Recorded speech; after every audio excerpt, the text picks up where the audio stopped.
everyone. So for this week, I am talking about week 10, and it says, consider the concept of muckraking. So found on page 323 in our textbook, President Roosevelt coined this term during a speech that he was making, and it's from a book from John Bynes. I'm so sorry if I am butchering that. His book called Pilgrim Progress.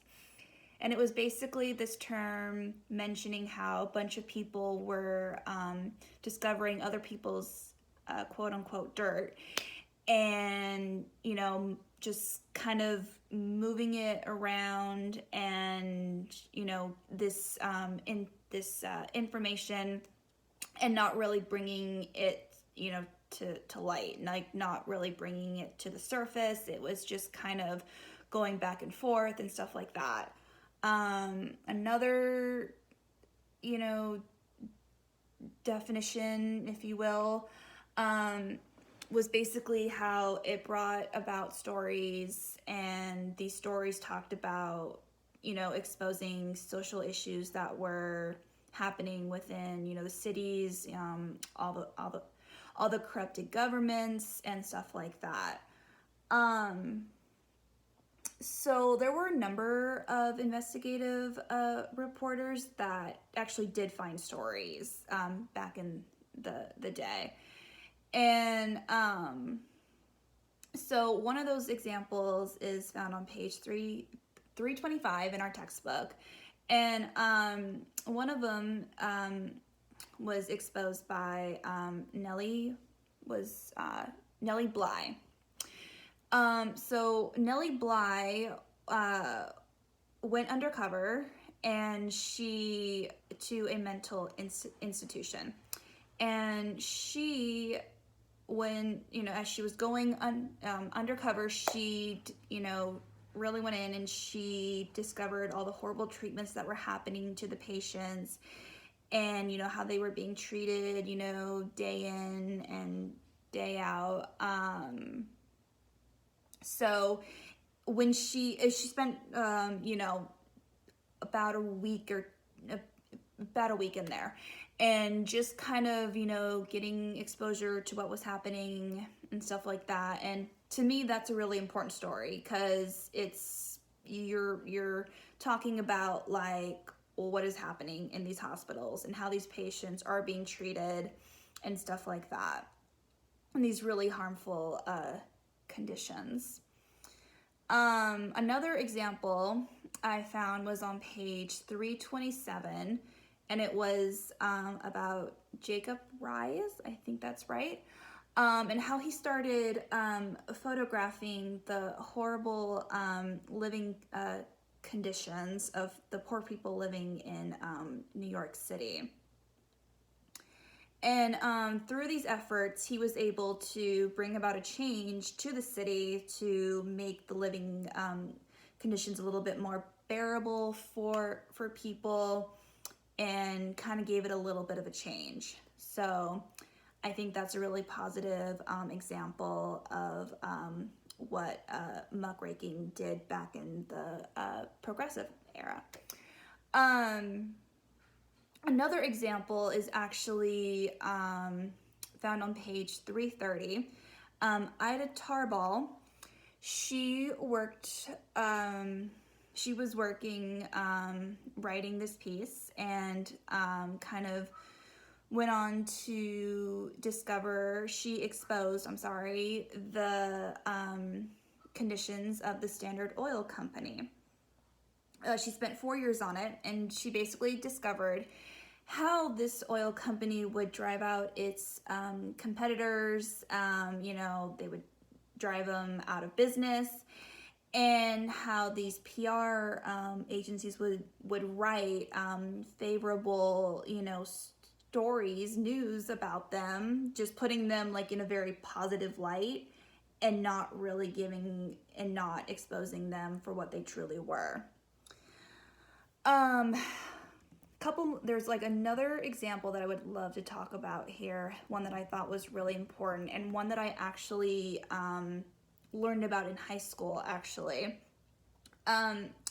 This was another one from the meat packing industry, found on page 333 of our textbook.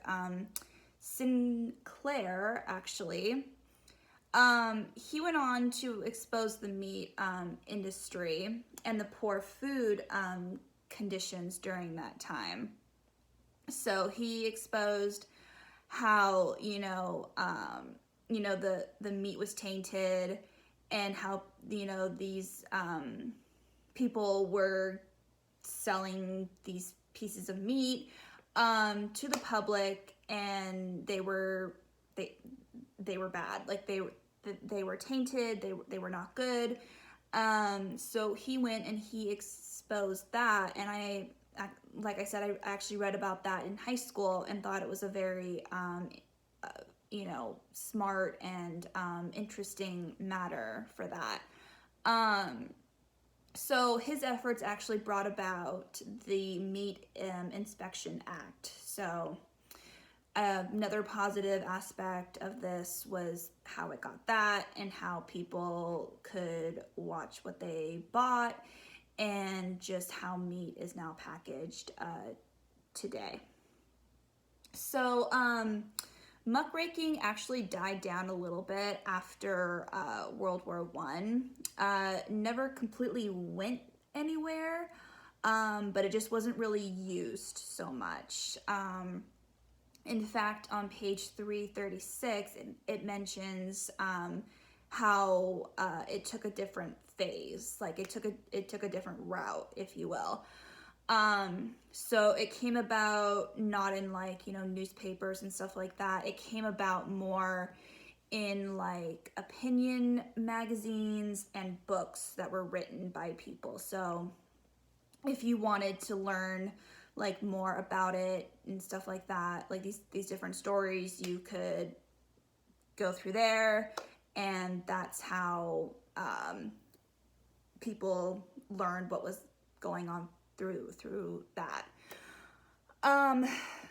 Let's see. So I think today how muckraking can be part of modern media. So I think right now, it kind of depends on how you look at it, to be honest. So I want to say, with social media, that's one aspect. There's another aspect with trashy magazines, and I feel like that is more of our muckraking today. I don't feel like it's very investigative, if you will. We don't really see much of that anymore today.